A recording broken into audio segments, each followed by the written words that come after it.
Ya, Assalamualaikum warahmatullahi wabarakatuh. Perkenalkan, nama saya Muhammad Arik Nikentoro dan teman saya Nur Laili Yaning Triasti Putri. Hari ini kita akan memaparkan aspek-aspek mengenai ekoprint. Ya, langsung aja.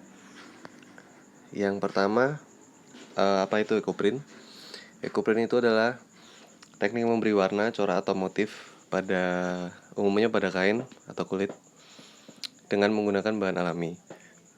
Umumnya bahan yang digunakan itu dari tanaman ya, bisa daun, bunga, kayu. Selanjutnya,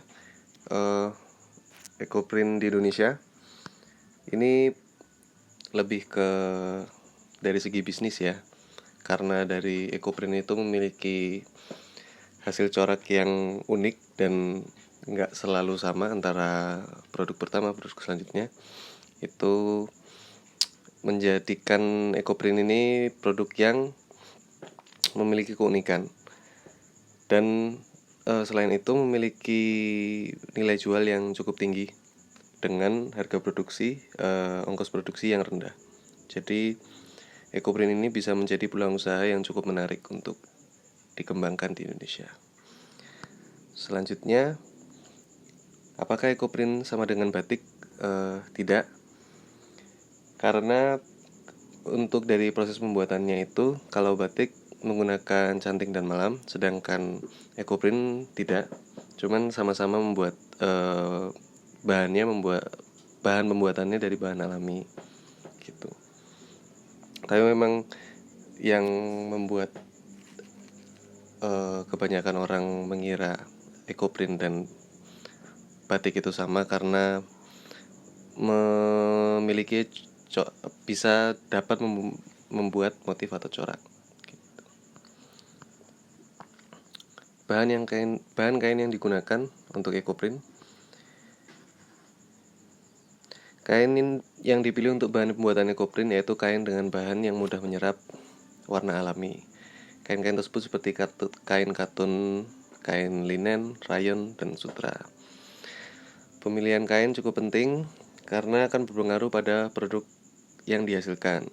Menggunakan kain sutra misalkan akan menghasilkan produk ekoprint dengan warna yang lebih tajam jika dibandingkan dengan menggunakan kain katun. Selain itu, harga jual dari produk ekoprint dengan kain sutra juga lebih tinggi karena kain sutra lebih mahal ya. Selanjutnya, macam-macam teknik ekoprint. Ada 3. Yang pertama, teknik pounding atau pukul, steaming, dikukus, atau fermentasi daun. Yang pertama, pounding itu seperti namanya ya, di cara menghasilkannya dengan cara dipukul. Itu dengan cara meletakkan daun atau bunga di atas kain, lalu memukulnya dengan menggunakan palu atau alat lainnya sebagai salah satu cara paling sederhana yang bisa dilakukan dengan teknik ekoprint. Berikut langkah pembuatannya, teman-teman bisa pause bentar atau bisa di screen capture. Pada dasarnya, secara umum proses pembuatannya seperti itu.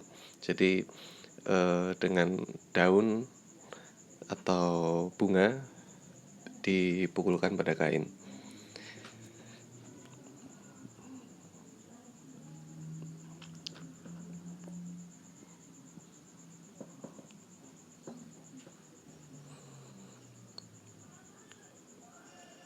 Selanjutnya, teknik steaming atau dikukus.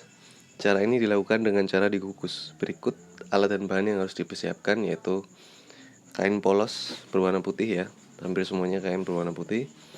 Daun atau bunga yang memiliki pigmen warna. Selanjutnya kayu atau pipa logam untuk menggulung kain. Tali atau benang untuk mengikat gulungan kain. Selanjutnya gunting, steamer, kompor portable, cuka, ember, dan air. Berikut langkah pembuatannya. Itu saya bacakan, bisa di pause kalau mau baca. Yang pertama, kain putih tadi itu dicelupkan ke dalam ember yang sudah diisi air dengan campuran cuka menggunakan perbandingan 3:1. Lalu setelah itu kainnya diperas. Yang selanjutnya, kainnya dibentangkan di atas meja, lalu daun atau bunga yang memiliki pigmen tadi itu diletakkan secara acak sesuai keinginan ya.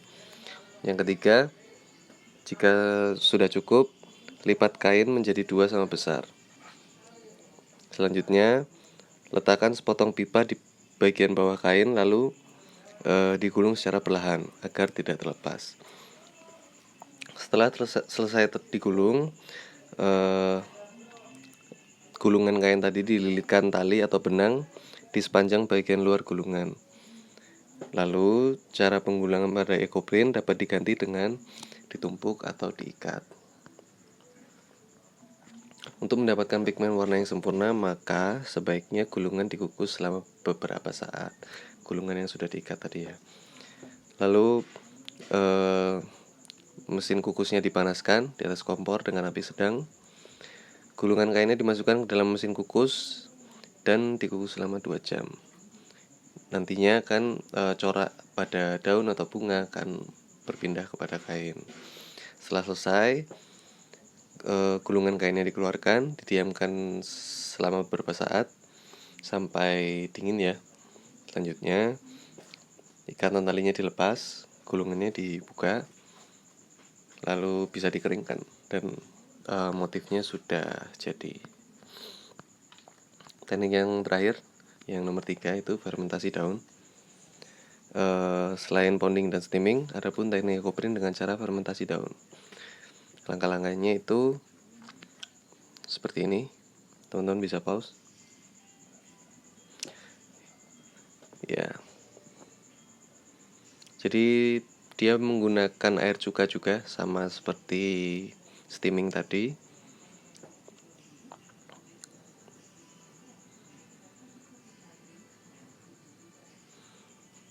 Untuk prosesnya lebih simpel ya daripada steaming. Cuma memang waktu yang dibutuhkan sedikit lama. Baik, cukup sekian paparan mengenai ekoprint dari saya dan Asti. Kalau ada yang belum paham, teman-teman bisa tanyain di komen. Gitu aja. Assalamualaikum warahmatullahi wabarakatuh.